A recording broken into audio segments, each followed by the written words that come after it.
Hello বন্ধুরা, আমি পূজা। আশা করছি আপনারা সবাই অনেক ভালো আছেন আর আমরাও আজকাল বেশ ভালোই আছি। আমার আবারও একটা নতুন ব্লগে আপনাদের সবাইকেই স্বাগত। আজকে মঙ্গলবার আর অমিতের আজকে ছুটি আছে। ও সকালবেলাতে খাওয়া দাওয়ার পরে বেরিয়ে গিয়েছিল কিছু কাজের জন্য। তো ফেরার সময়তে ও একটা জিনিস নিয়ে আসে, যে জিনিসটা আমার খুবই পছন্দের ছিল, অনেকদিন ধরেই কেনার ইচ্ছা ছিল, কিন্তু সঠিক সময় পাচ্ছিলাম না, সেই কারণে কিনে উঠতে পারিনি। তো বলতে পারেন এক প্রকার ও আজকে আমাকে সারপ্রাইজ দেয়, এই জিনিসটা কিনে নিয়ে আসে। তো নিয়ে আসার পরে আমাকে বলে যে তুমি এখন কফি বা চা কিছু একটা বানাও, তারপরে আমরা বসে খাবো। তো সেই কারণে আমি আজকে চা বানালাম না, এখন ওয়েদারটা বেশ ভালোই রয়েছে, তো সেই কারণে আমি ভাবলাম যে আজকে একটুখানি কফি বানাই আর দুজনে মিলে বসে খাই। অমিত আজকে এই চেয়ার আর টেবিলটা নিয়ে এসেছে। এই দুটো হলো টিনের চেয়ার টেবিল, আর ও যে চেয়ারটার মধ্যে বসে আছে এই চেয়ারটা আমাদের আগেই ছিল, তো সেই কারণে ও টেবিলটার সাথে একটাই চেয়ার নিয়ে এসেছে। আমাদের এখানে বারান্দার মধ্যে লাইট লাগানো নিষেধ আছে। আপনি বারান্দার মধ্যে এমনি নর্মাল টুনি লাইট লাগাতে পারেন ক্রিসমাসের টাইমে, বা যে কোনো আপনার যদি নিজস্ব কোনো অকেশন থাকে সেই সময়, কিন্তু আমাদের দেশে যেরকম বাল্ব লাগানো হয় বা অন্যান্য লাইট লাগানো হয় সেরকম লাইট বা কোনো সেন্সর এখানে লাগানো নিষেধ রয়েছে। আর ডুগু তো আজকে খুব খুশি, কারণ ও বারান্দার মধ্যে বেশ অনেকক্ষণ সময় কাটাতে পারছে। আর এই জিনিসটা আমার অনেকদিন ধরে কেনার খুব শখ ছিল, তার কারণ হলো এখানকার লোকেরা যেহেতু সামারের সময় দিনটা অনেকটা বড় থাকে, তাই এখানকার লোকেরা বারান্দাটার মধ্যে, যাদের যাদের বারান্দা রয়েছে তারা বারান্দাটার মধ্যে অনেকটা সময় কাটায় এরকমভাবে বসে, নয় সকালবেলাতে চা কফি খাচ্ছে, বা ইভেন অনেকে তো আছে যে রাত্রিরে ডিনার পর্যন্ত এখানেই বসে করে।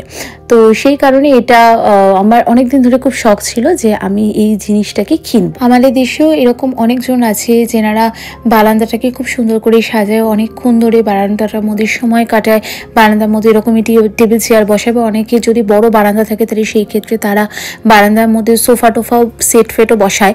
কিন্তু আমাদের দেশে একটাই প্রবলেম, যেটা হলো যে দিনটা অনেকটা ছোট, বিকেল 5টা-6টার মধ্যে অন্ধকার নেমে আসে, আর তখন কিন্তু আপনার ওই বারান্দার মধ্যে লাইট জ্বালিয়ে আর মশা যদি থাকে তাহলে তো আপনি বারান্দায় খুব বেশিক্ষণ সময় কাটাতে পারবেন না।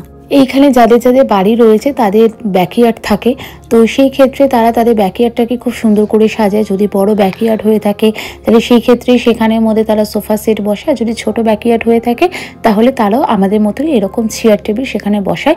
আর যেহেতু দিনটা অনেক বড় থাকে সামারে, সেই কারণে মানুষজন এখানে যদি বাড়ি থেকে কোনো কারণে না বেরোতে পারে তাহলে সেই ক্ষেত্রে তারা বাড়িতে খুব সুন্দর করে পার্টি করতে পারে, অনেক সময়টা কাটাতে পারে, যেটা শীতকাল পড়ে গেলে আর সম্ভব না। মাত্র তো কয়েকটা মাস এখানে গরম পড়ে, তো এই কয়েকটা মাস এখানকার লোকেরা খুব খুব খুব ভালো মতন করে আনন্দ করে।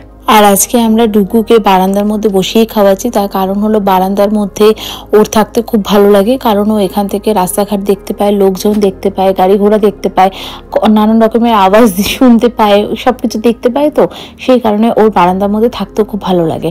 আর জানেন তো, আমাদের বাড়ি থেকে এয়ারপোর্টটা খুব বেশি দূরে না, এয়ারপোর্ট আমাদের বাড়ি থেকে বাই কার ওই 15 থেকে 20 মিনিট হতে পারে। আর সবসময় আমাদের বারান্দার মধ্যে দাঁড়ালে না এই প্লেন আপ অ্যান্ড ডাউন হতে আমরা দেখতে পাই।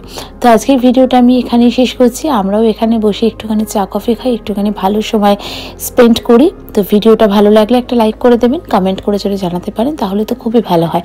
তো প্লিজ পারলে একটা কমেন্ট করে জানাবেন যে কেমন লেগেছে ভিডিওটা, আপনাদের ফ্যামিলি এবং ফ্রেন্ডসের সাথে শেয়ার করবেন, এবং আমার চ্যানেলটা নতুন থাকলে প্লিজ আমার চ্যানেলটাকে সাবস্ক্রাইব করে দেবেন। আর হ্যাঁ, আপনারা চাইলে আমাকে আমার ফেসবুক পেজ আর ইনস্টাগ্রামও ফলো করতে পারেন, লিঙ্ক আমি ডিসক্রিপশন বক্সে দিয়ে দেবো। তাহলে আজকের জন্য বাই, সবাই ভালো থাকবেন, সুস্থ থাকবেন, গুড নাইট।